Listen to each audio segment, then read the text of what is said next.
আজ আমি লুচি বানাবো বলে দেখো আটা আর ময়দা মিক্স করে মাখছি। লুচি বানানোর জন্য আমি প্রথমে একটু সাদা তেল দিয়ে তাতে ময়ানটা দিয়ে নিচ্ছি। এরপর হালকা ময়ান দেওয়া হয়ে গেলে আমি একটু একটু করে জল ঢেলে লুচির ময়দাটা ডো পাকিয়ে নেব। এই দেখো লেচি কাটা হয়ে গেছে।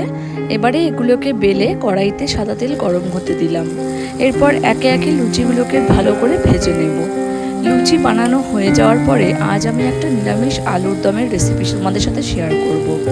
বিশ্বাস করো, খুব সহজ একটা রেসিপি, কিন্তু খেতে এত ভালো যে আমিষ খাওয়া তোমরা ভুলে যাবে। সো চলো, সবার আগে কড়াইতে সর্ষের তেল দিয়ে গরম করে নিই। এরপর কয়েকটা কেটে রাখা আলু তাতে ছেড়ে লাল লাল করে ভেজে নেব।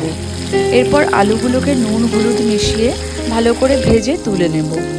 এরপর ওই একই তেলে প্রথমে কটা গোটা গরম মশলা আর আদা বাটা দিয়ে ফোড়নটা দিয়ে নেব। এরপর একটা টুকরো করে কেটে রাখা টমেটো দিয়ে দেবো এতে। তাতে একটু নুন হলুদ আর পরিমাণ মতন চিনি মিশিয়ে হালকা নেড়ে নেব। আমি একটু কাশ্মীরি লঙ্কার গুঁড়ো আর একটু ধনে গুঁড়োও দিয়েছি। তারপর মশলা থেকে তেল ছাড়তে শুরু করলে ওতে ভেজে রাখা আলুগুলো দিয়ে দেব আর একটু কষে নেব। সেদ্ধ হয়ে গেলে আলুগুলো গরম গরম পরিবেশন করে নিয়েছি। আমার বর খেয়ে খুব প্রশংসা করেছে।